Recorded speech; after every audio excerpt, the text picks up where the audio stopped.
compartir tu palabra, a escuchar, Señor, lo que tu Espíritu quiere decir. Un Espíritu que inspiró estas palabras, Señor, y un Espíritu que puede usarlas hoy en cada uno de nuestros corazones, Señor, para santificar, para llevarnos, Señor, a ser más como tú. Te pedimos, Padre, que nada en nuestro corazón y en nuestra mente pueda entorpecer lo que tú quieres decirnos hoy, lo que tú quieres hacer hoy con nosotros. Te pedimos, Señor, asimismo que tu Espíritu pueda quitar cualquier cosa en la mente y en el corazón del pastor, Señor, para que sea tu mismo Espíritu hablando a través de él, y sea tu mismo Espíritu lo que nosotros escuchemos. Glorifícate en la exposición de tu palabra, en el nombre de Jesús. Amén. Pues buenos días de nuevo para aquellos que llegaron un ratito después. Damos gracias al Señor porque podemos estar aquí. Si tiene su Biblia, este es el segundo mensaje de la serie de las cartas de Pablo a los tesalonicenses. Primera de Tesalonicenses, capítulo 2, del 1 al 2. Dice así la palabra de Dios.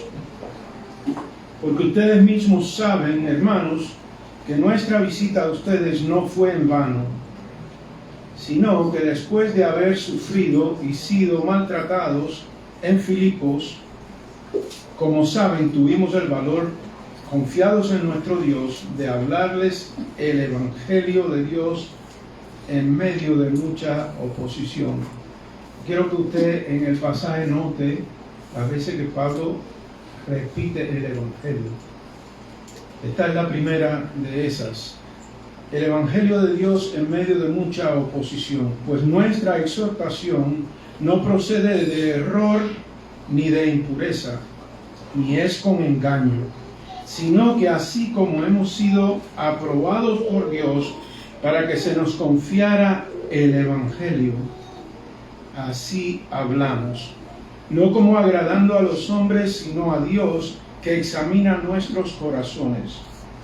Porque como saben, nunca fuimos a ustedes con palabras lisonjeras, ni con pretexto para sacar provecho. Dios es testigo. Tampoco buscamos gloria de los hombres, ni de ustedes ni de otros, aunque como apóstoles de Cristo hubiéramos podido imponer nuestra autoridad. Más bien, demostramos ser benignos entre ustedes, como una madre que cría con ternura a sus propios hijos, teniendo así un gran afecto por ustedes. Nos hemos complacido en impartirles no solo el Evangelio de Dios, sino también nuestras propias vidas, pues llegaron a ser muy amados para nosotros. Porque recuerdan, hermanos, nuestros trabajos y fatigas, como trabajando de día y de noche, para no ser carga a ninguno de ustedes, les proclamamos el Evangelio de Dios.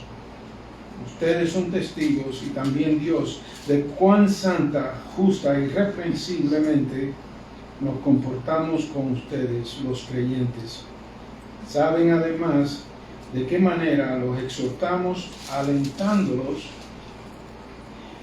Implorábamos a cada uno de ustedes como un padre lo haría con sus propios hijos, para que anduvieran como es digno del Dios que los ha llamado a su reino y a su gloria. Padre, nuevamente venimos delante de ti, Señor, confiando en el poder de tu Espíritu para hacer que esta palabra, Señor, que acabamos de leer, cale en lo más profundo de nuestros corazones, de nuestras mentes, y que podamos ser diferentes, Señor. Para aquellos que hemos sido llamados, Señor, a asumir una posición de liderazgo en tu iglesia, Señor, que esto nos sirva como un modelo para nosotros comportarnos de la manera en que Pablo, Timoteo, Silas se comportaron ante esta iglesia de los tesalonicenses. Te pedimos, Señor, que podamos hacer una buena exposición de tu palabra, que podamos hacer sobre todo aplicaciones prácticas a la vida de cada uno de nosotros y a la vida de la iglesia, Señor. Queremos ser una iglesia saludable, una iglesia sana, como la iglesia de los tesalonicenses, Señor.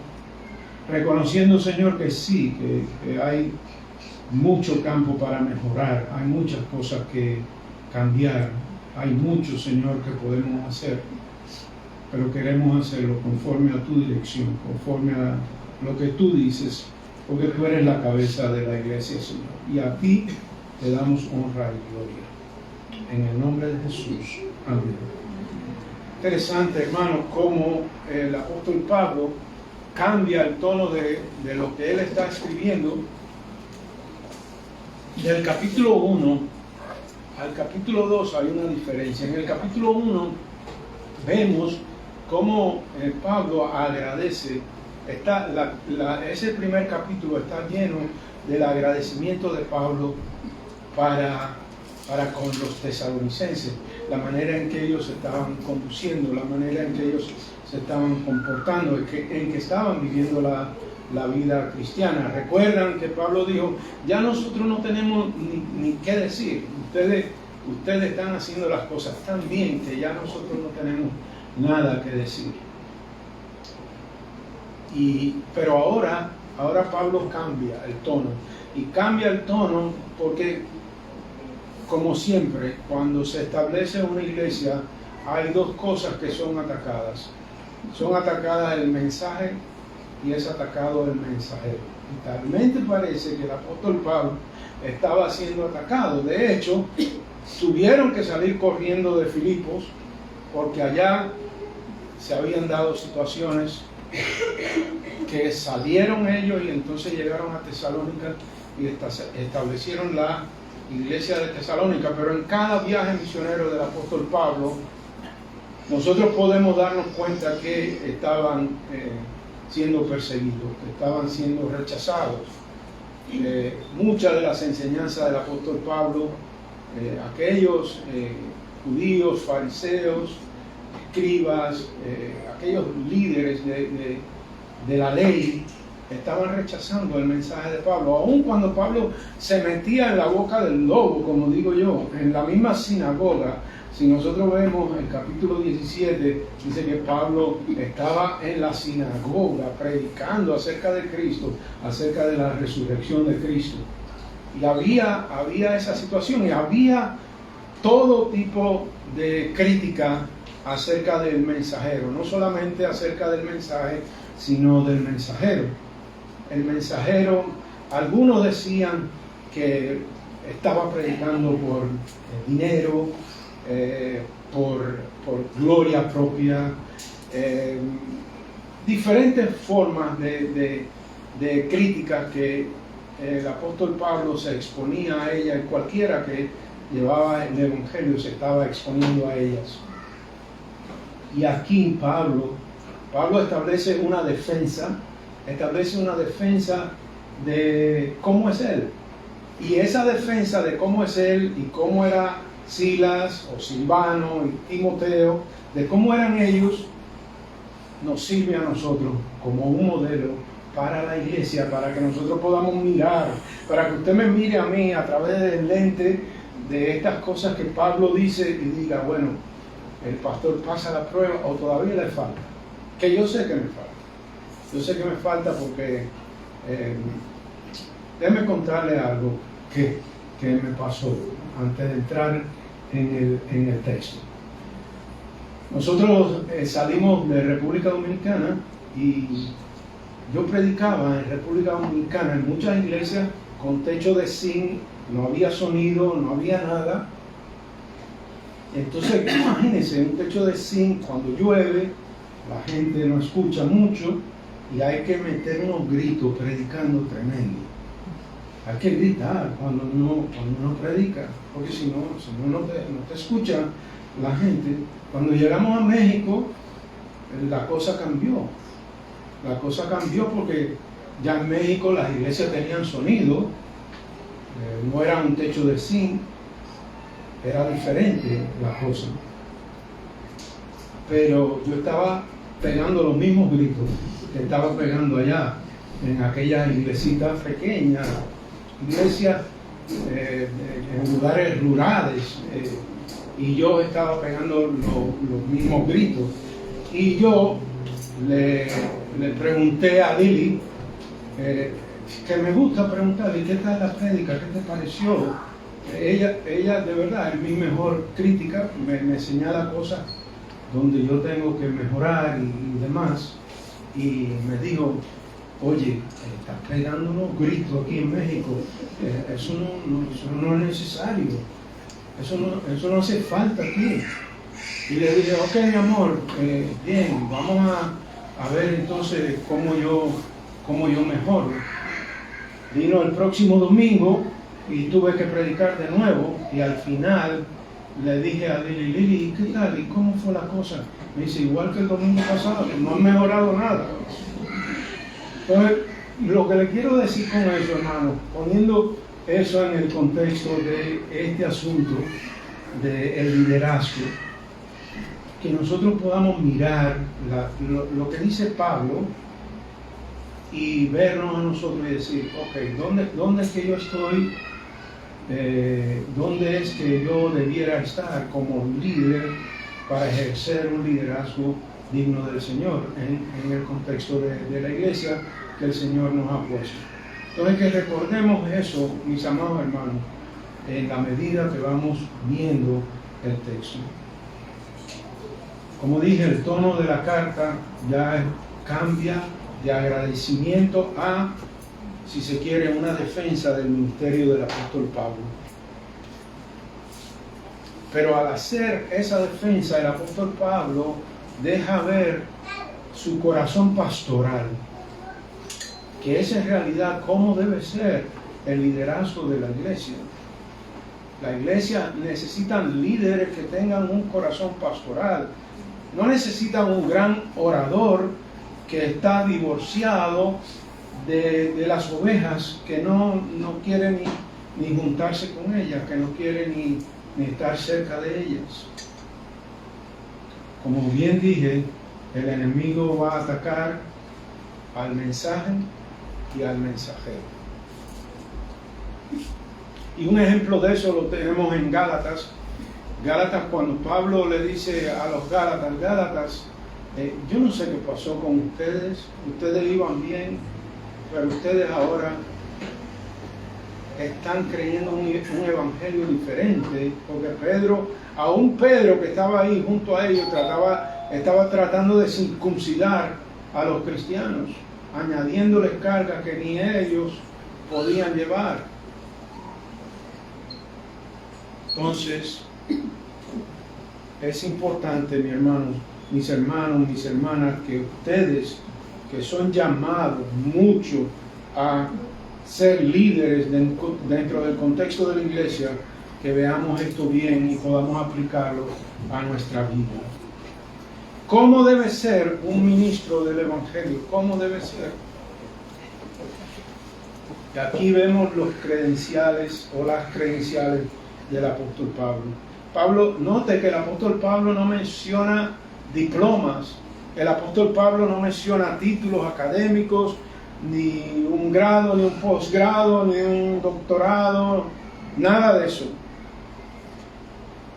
Los documentos, la identidad de Pablo es una vida que se comporta conforme a un cristiano, conforme a lo que debe ser un cristiano. Y ese es un gran ejemplo para nosotros. Los credenciales o las credenciales en el reino de los cielos son diferentes. ¿De qué nos vale tener 20, 30 títulos en una pared y tener más orgullo que todo este lugar? Una de las características del ministro, el verdadero ministro del Evangelio, que debe ser humilde. Y cada uno de nosotros tenemos mucho que aprender en ese campo de la humildad. Que podamos vernos tal cual somos y mirar lo que Pablo enseñó. 4 puntos que se desprenden de el pasaje. Número 1, los verdaderos ministros de Dios confían en Dios. Para los que toman nota, versículo 1 al 2. Los verdaderos ministros de Dios confían en Dios. Número 2, los verdaderos ministros de Dios son honestos y sinceros. Versículos 3 al 6. Número 3, los verdaderos ministros de Dios cuidan de la iglesia como madre lactante, como una nodriza, como dice la versión de la Reina Valera, como una nodriza. Y los verdaderos ministros de Dios exhortan a vivir dignos del reino de Dios. Vamos a la primera parte, versículos 1 y 2. Porque ustedes mismos saben, hermanos, que nuestra visita a ustedes no fue en vano, sino que después de haber sufrido y sido maltratados en Filipos, como saben, tuvimos el valor, confiados en nuestro Dios, de hablarles el Evangelio de Dios en medio de mucha oposición. Como dije, ellos habían llegado de Filipos, allí se había producido una persecución, de hecho terminaron en la cárcel,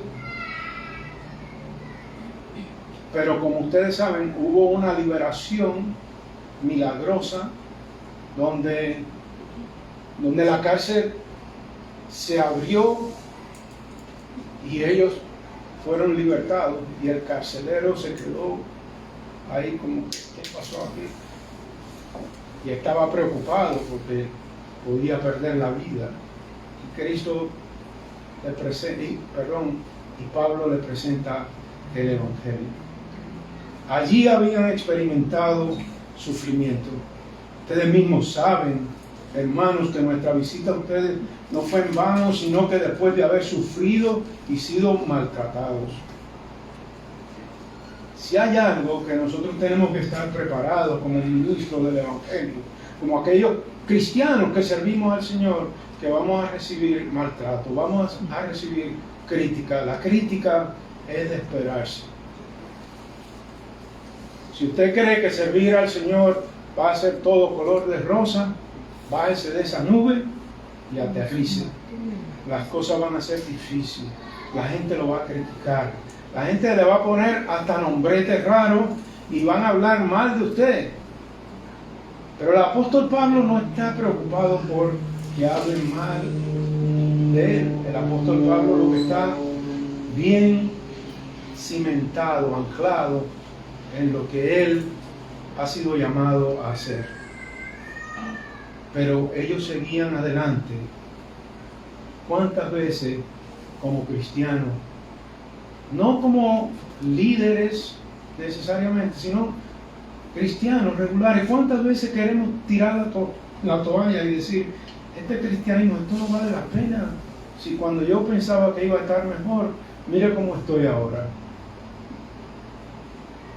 La vida cristiana implica sufrimiento. El ministerio implica sufrimiento. Ahora, la confianza a pesar del sufrimiento debe estar en nuestro Señor. Dice, como saben, tuvimos el valor confiados en nuestro Señor. El verdadero ministro, el verdadero cristiano, confía en el Señor, tiene su confianza puesta en el Señor. La razón por la cual no me abrumo, no me desplomo, no me rindo, es porque tengo al Señor y mi confianza está en el Señor, porque el Señor es confiable y yo confío en Él. Amén. No porque yo tenga mucha confianza, sino porque Él es el confiable. Y puedo descansar en Él y puedo confiar en Él. Históricamente, cuando hay persecución para la iglesia, hay crecimiento. Tenemos que, a pesar de la persecución, a pesar del sufrimiento que nosotros podamos estar pasando, tenemos que estar firmes en el Señor. La oposición va a tratar de detener al hombre y la mujer de Dios.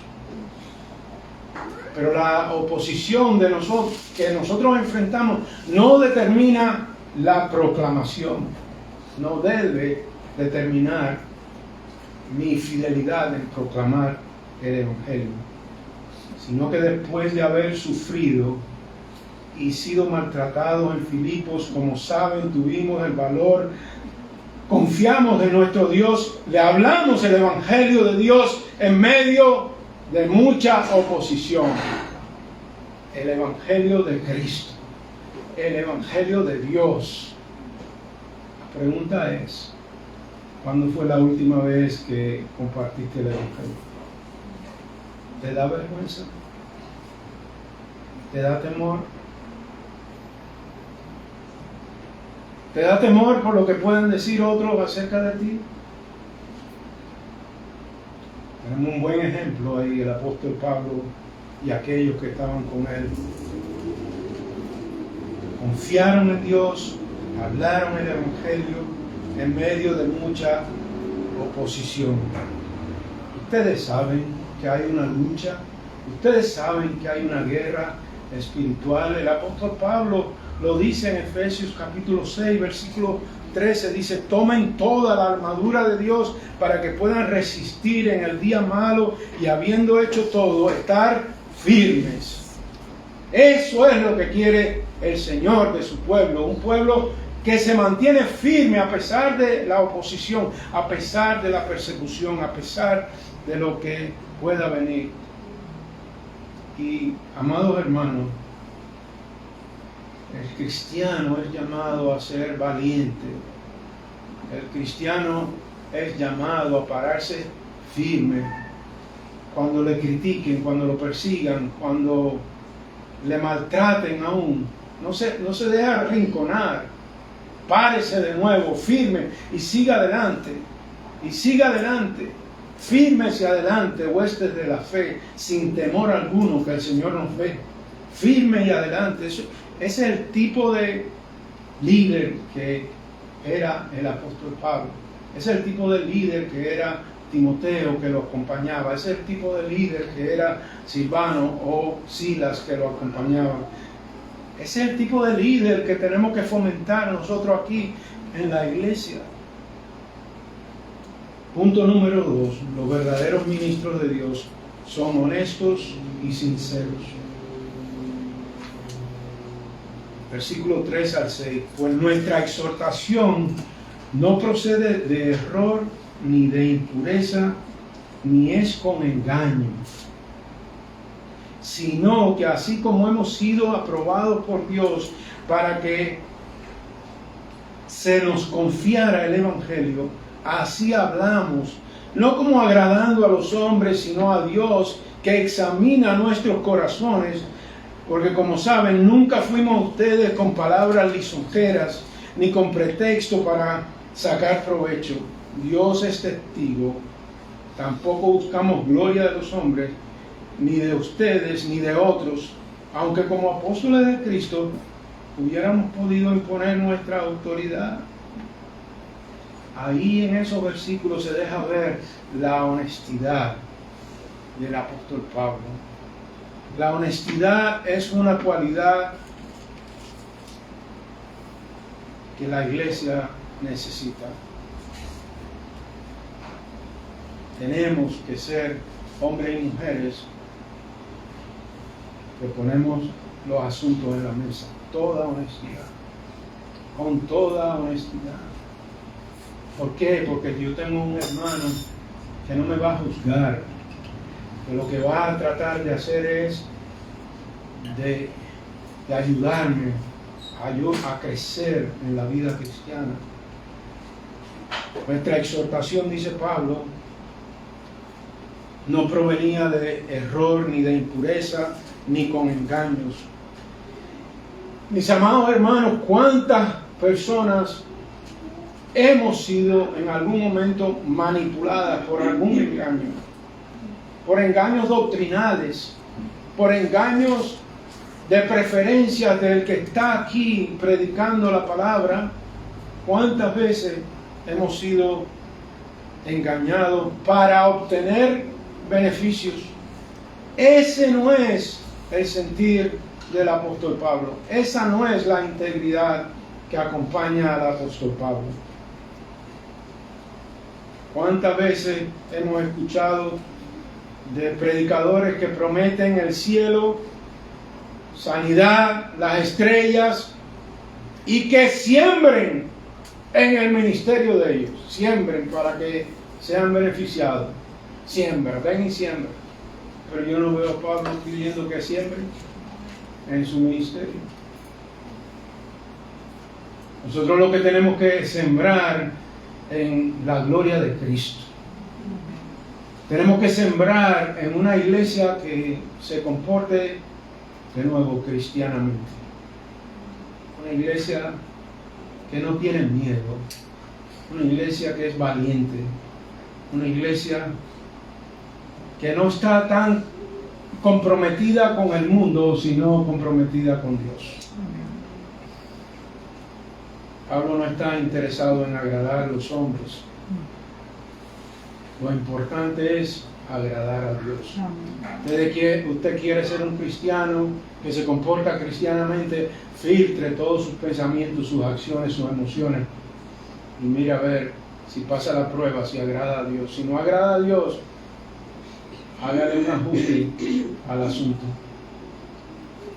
porque esa es la medida del cristiano, que pase la prueba de acciones, emociones, pensamientos, que la pase, y si resulta que eso es para la gloria de Dios, bien, pero si resulta que es para agradar a los hombres, tenga cuidado, pues nuestra exhortación no procede de error, ni de impureza, ni es con engaño, sino así como hemos sido aprobados por Dios, para que se nos confiara el Evangelio. Así hablamos, no como agradando a los hombres, sino a Dios que examina nuestros corazones. A veces en la iglesia, por eso que a mí no me gusta ni saber ni quién da, ni cuánto da, ni me interesa cuánto usted pone aquí. Es un asunto de usted con el Señor. Pero en la iglesia, a veces, el que más da está en un pedestal ahí, el intocable o la intocable. Pero eso no es lo que veo que hace el apóstol Pablo. No, yo recuerdo aquí mismo en Panamá, alguien me contó, en la iglesia hay problemas, pero el problema está de parte de una persona que es la que más da, una persona que no vive cristianamente, una persona que no vive para la gloria de Dios, pero no hay quien lo toque. Usted no puede decir nada, porque hay que agradar al hombre. Hay que agradar a los hombres por encima de agradar a Dios. Eso es un error que tenemos que evitar a toda costa. La iglesia no es para sacar provecho. No ministramos para sacar provecho, sino buscamos la gloria de Dios, no la gloria de nosotros. Tampoco buscamos, dice Pablo, tampoco buscamos gloria de los hombres, ni de ustedes, ni de otros. Aunque como apóstoles de Cristo hubiéramos podido imponer nuestra autoridad, pero no lo hace. Podemos imponer de alguna manera nuestra autoridad, pero ese no es el modelo, esa no es la manera, esa no es la forma, no lo hacemos. Porque la gloria solamente pertenece a Dios. La gloria de Dios. El apóstol Pablo bien lo dice, ya sea que comáis o bebáis o hacer cualquier otra cosa, hacerlo todo para la gloria de Dios. Cristo en el Sermón del Monte dice, así alumbre vuestra luz, para que los hombres vean sus obras y que esas obras glorifiquen a Dios. Jesús vivió para la gloria de Dios. Ese es el modelo. Eso es lo que tenemos que apuntarle. Que sí, que nos vamos a quedar cortos muchas veces, sí, pero no podemos tirar la toalla. Tenemos que seguir hacia adelante, apuntándole a que Dios se glorifique. Usted ve allá la visión de la iglesia: vivir ante el Señor bajo la autoridad de su palabra y para su gloria. Esa es la visión de la iglesia, vivir para su gloria. En la medida que nosotros podemos hacer eso, entonces las cosas van bien. El salmista en Salmo 115:1 dice: no a nosotros, Señor, sino a tu nombre sea dada la gloria. No a nosotros. Pablo lo dice aquí. Pablo dice: tampoco buscamos gloria de los hombres, ni de ustedes, ni de otros.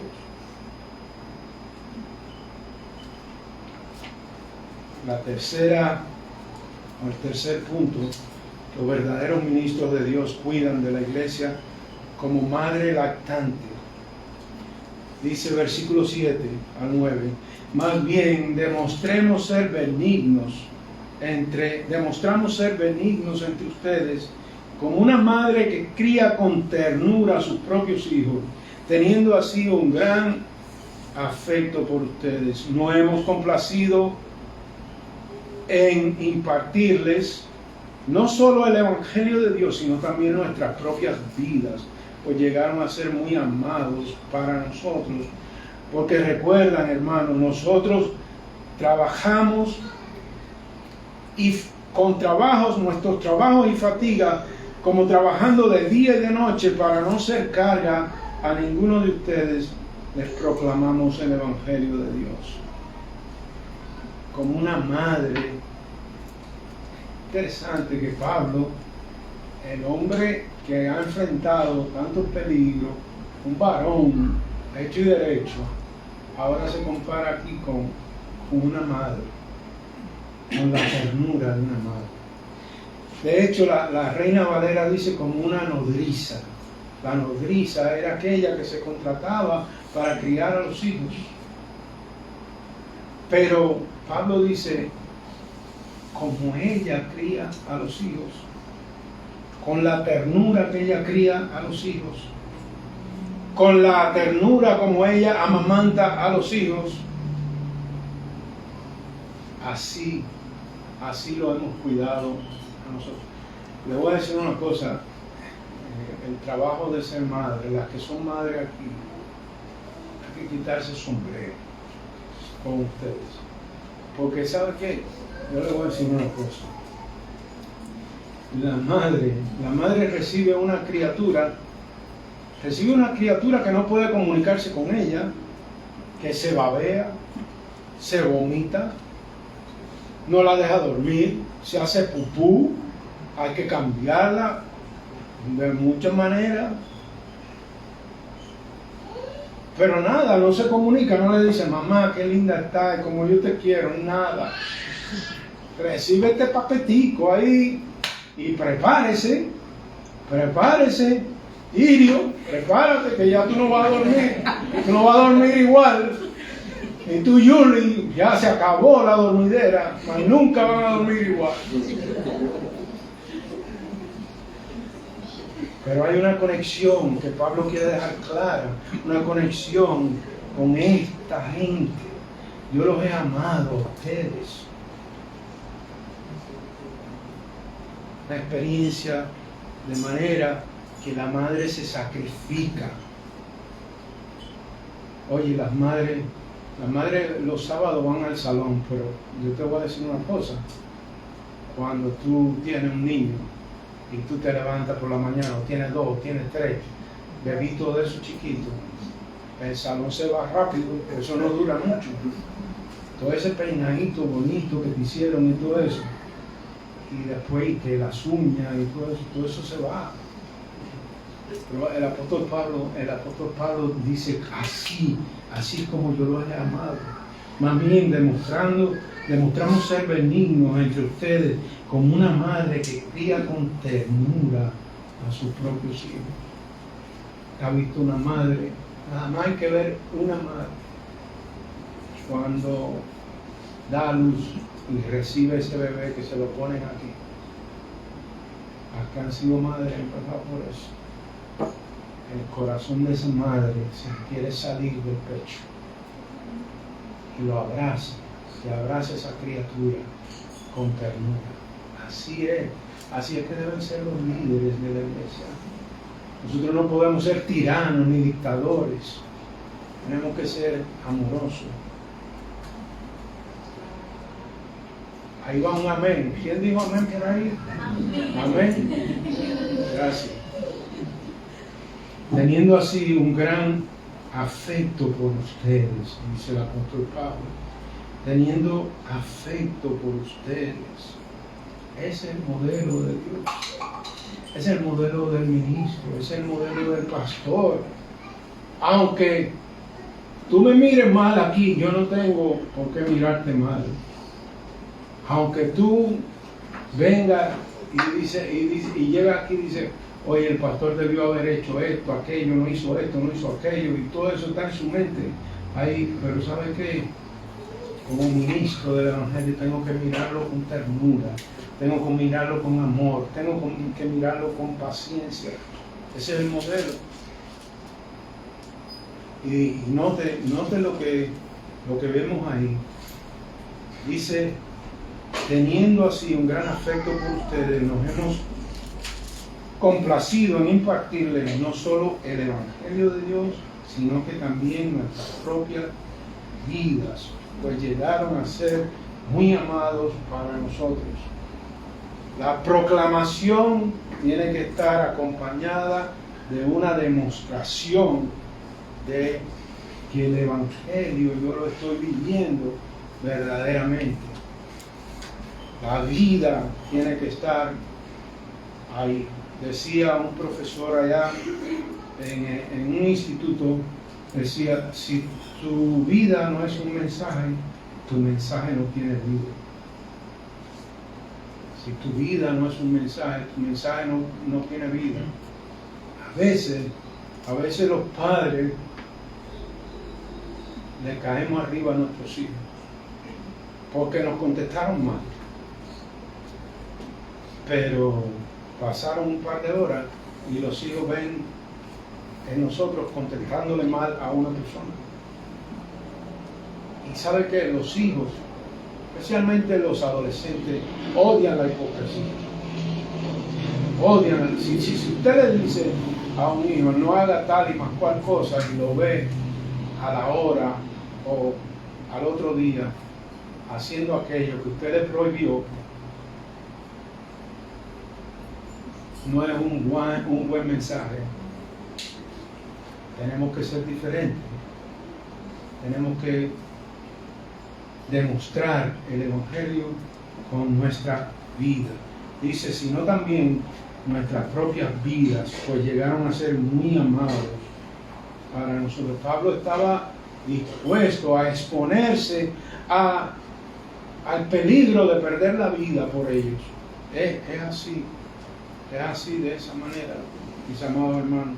Es el liderazgo con ministros como el apóstol Pablo, con ministros como Timoteo, con ministros como Silvano, como Silas. Hermano, una cosa también que es importante señalar, que los ministros, los verdaderos ministros, trabajan. Oye, si usted tiene la tendencia a la vagancia, deje eso, ore, pídaselo al Señor. Usted lo que quiere es estar tirado en un sofá durmiendo todo el día. Deje eso. Los ministros, los que nosotros, los de aquí de la iglesia y los cristianos en general, tenemos que ser gente trabajadora. Gente que se esfuerza a dar lo mejor en su trabajo y a dar lo mejor en sus estudios. No, que ya yo tengo una licenciatura, ya yo estoy bien.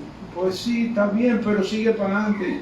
Saca tu maestría, saca tu doctorado, saca un PhD, que cuando te vean ahí digan, es un hombre esforzado, que ha trabajado, que de verdad se ha esforzado. Aquí tenemos algunos que son músicos. Cuando usted oye la melodía, ¡ay, qué lindo! Oiga, métase a ensayar ahí, y dele. Hace poco estaba viendo una película ahí de un baterista, ¿cómo que se llama, Sara, la película? Whiplash. Oye, la sangre le salía de las manos en las prácticas a ese hombre en su batería, esforzándose para dar lo mejor. Y esos son gente del mundo, y los cristianos con la flojera, que no quieren trabajar. Pero el apóstol Pablo dice, porque recuerdan, hermanos, nuestros trabajos y fatiga, como trabajando de día y de noche, para no ser carga a ninguno de ustedes, les proclamamos el Evangelio de Cristo. No quiero ser carga, yo no quiero ser carga para ustedes, no quiero ser una carga para la iglesia. Y sí, la iglesia debe ocuparse de sus ministros, pero no una carga ahí obligada. Que trabajar, disfrute lo que usted hace, y si no lo disfruta, empiece a prepararse para hacer otra cosa que la disfrute.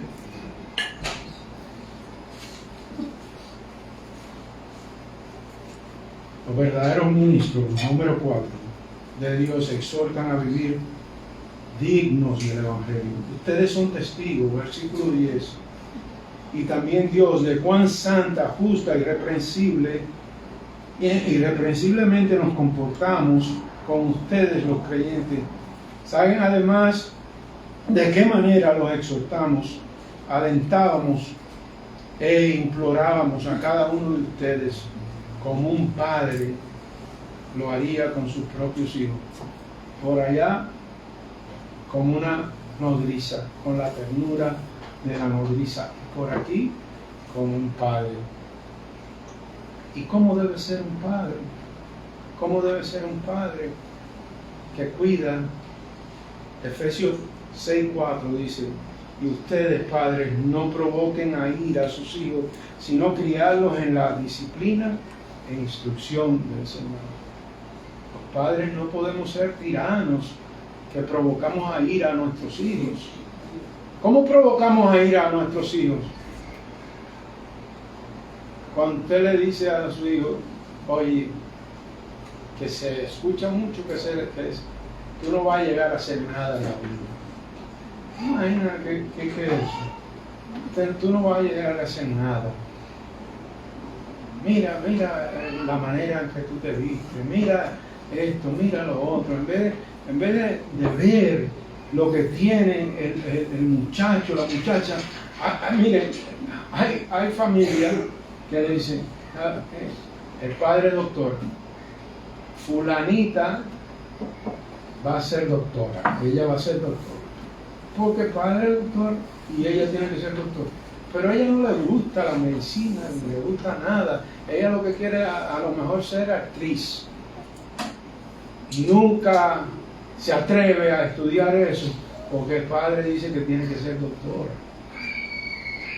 Y nosotros tenemos una responsabilidad con nuestros hijos de no provocarlos a ira. Cuídese, amado hermano, de provocar a sus hijos a ira, sino criarlos en la disciplina y la instrucción del Señor. No es tan difícil eso, pero es difícil, no es fácil. Si no lo tenemos presente, si no somos intencionales, entonces queremos llevar a los hijos por donde nos han llevado por otras generaciones. No, aquí no estudia nadie, porque yo no estudié y mira, y yo tengo éxito. Sí, pero ese eres tú, ese no es tu hijo o tu hija. Mira en ellos dónde están sus dones, dónde están sus talentos, y muévelos en una dirección que agraden a Dios, con la disciplina que Dios manda y la instrucción de la palabra de Dios. Esa es la responsabilidad. El apóstol Pablo hizo eso con ellos. El apóstol Pablo estaba trabajando, cuidando a ellos de tal manera que les demostraba que era verdaderamente alguien que les amaba. Dice, ustedes son testigos y también de cuán santa, justa y reprensible nos comportamos con ustedes. Nos comportamos con ustedes de una manera correcta, de una manera cristiana, con integridad.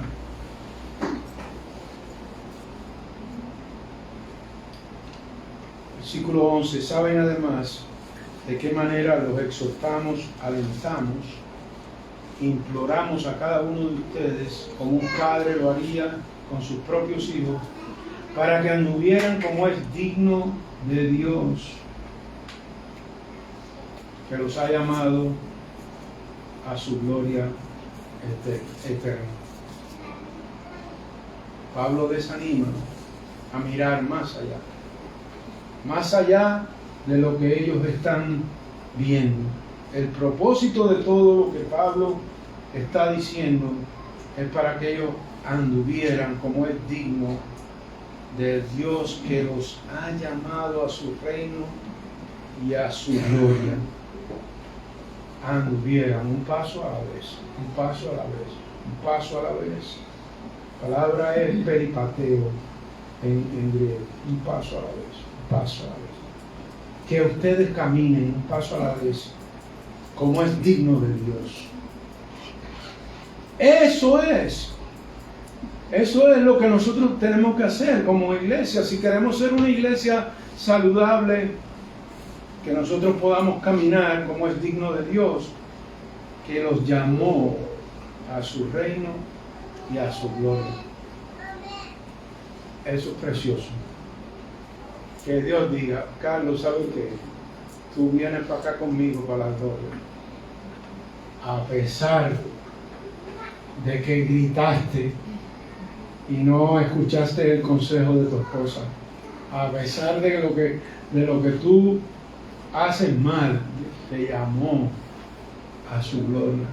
Pablo quiere dejarlos con esperanza. Pablo quiere decirle, ¿sabe qué? Yo estoy pasando por cosas, yo he pasado por cosas, pero ¿qué importa?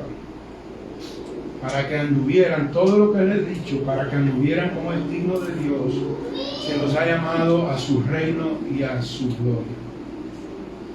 Los verdaderos ministros del Señor, los verdaderos cristianos, exhortan, animan a otros a vivir, a que caminen como es digno de Dios.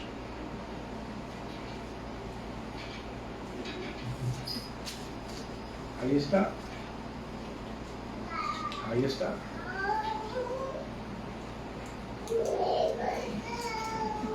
Hágase la pregunta, ¿estoy caminando yo como es digno de Dios?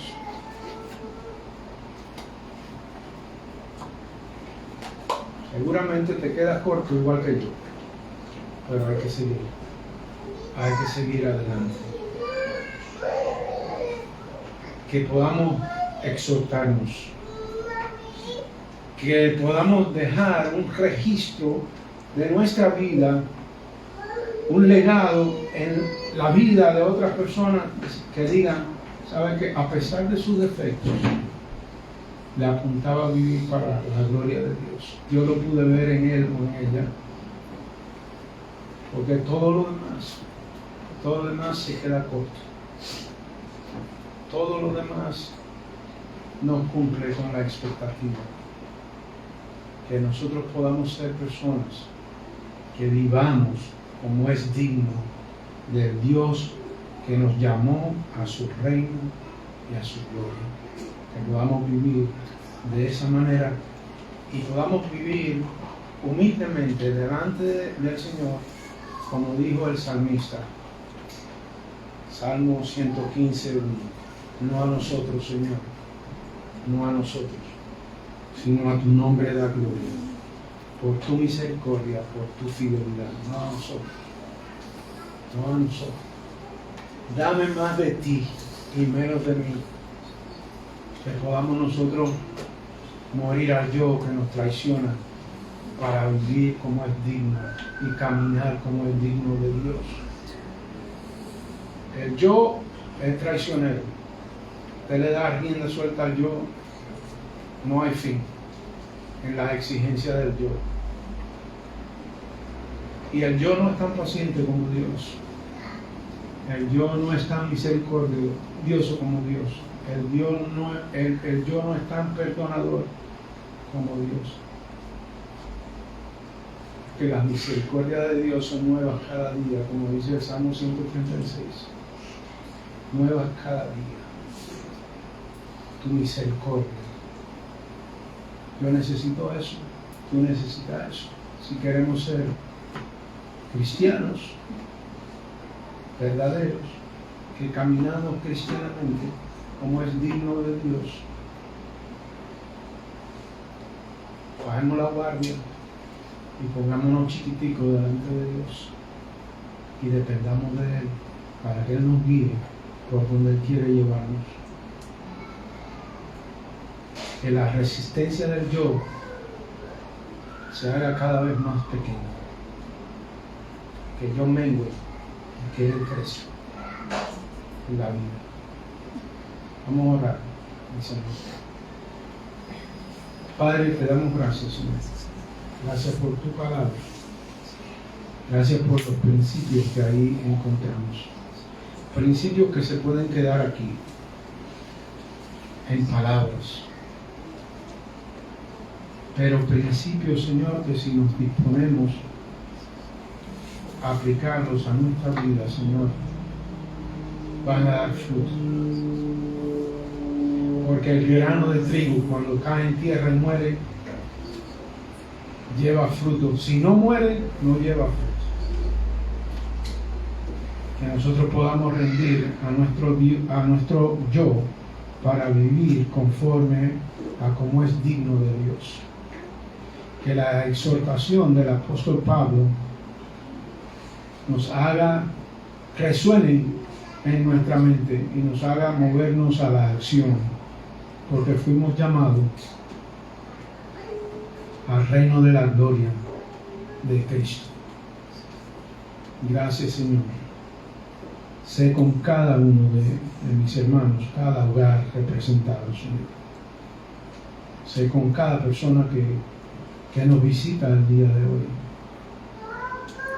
Señor, si esta es la iglesia que tú has querido para ellos, que ellos lo escuchen de ti, no lo escuchen de nadie más, y que aquí puedan crecer y puedan servirte para gloria de tu nombre, porque en fin de cuentas aquí está la extensión de tu reino, Señor, en esta tierra, en el nombre de Jesús. Amén. Bendiciones.